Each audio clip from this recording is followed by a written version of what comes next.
Good morning, church. It is good to be with you here today. And as we get started, I want to ask you a question about 2 Samuel chapter 1. I appreciate the responses to the last question I asked. So I'm going to ask another one.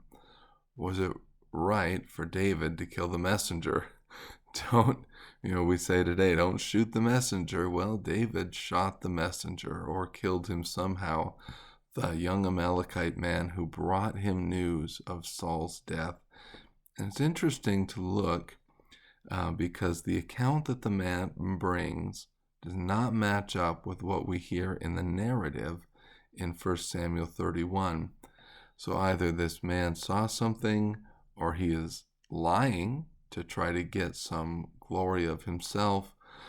Either way, David did not think that he was a messenger of good news because he lifted his hand in reality or in story against the Lord's anointed.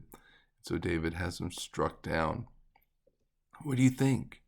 Was that in keeping with what God would want? Was David going overboard with his justice?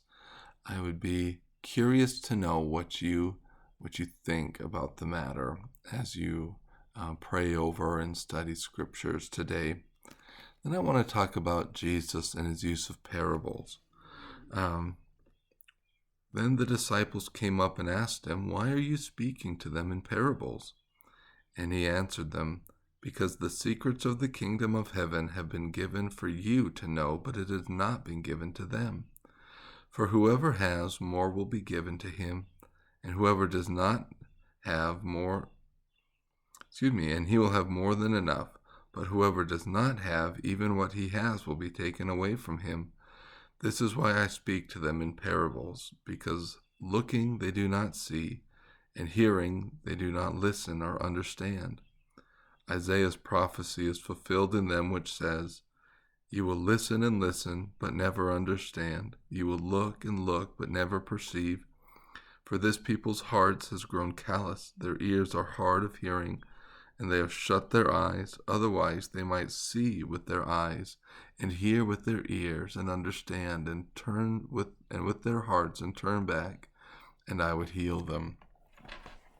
We get this sense that Jesus is telling parables so that people don't understand his teaching, and I find that to be very challenging personally. I just think it's really difficult teaching. But we see through instance after instance that these people really did not want to know about who Jesus was.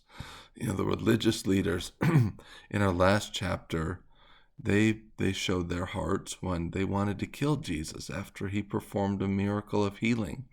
They'll show their hearts later when they want to kill Jesus after he raises Lazarus from the dead. When he feeds the 5,000, they just come after him looking for a meal. John 6 shows us that. They don't want Jesus. They don't understand who he is or what he's doing or how he's behaving. And so he does not entrust the truth of him, of these realities to them. There's also the sense for us today that if we really want to know, Jesus gives that litany: ask, and it will be given. Seek, and you will find. Knock, and the door will be opened. Scripture is all these things. Jesus is hidden in them. We have to seek him out. If we don't understand, we have to ask. James says, if you lack wisdom, ask and get some. We have to pursue him because Scripture, which is not naturally open to us, because it is written in parables, in stories, and things that are not necessarily easy to understand all the time.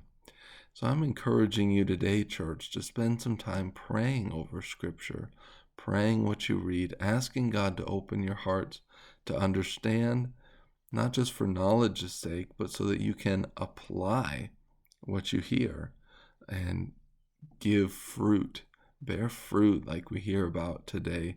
Don't be like these folks that get choked out in the weeds of life, but we can be fruitful for our God. But it takes effort for our hearts to be good soil, and it takes divine intervention. Well, I love you, church, and I look forward to talking to you soon again.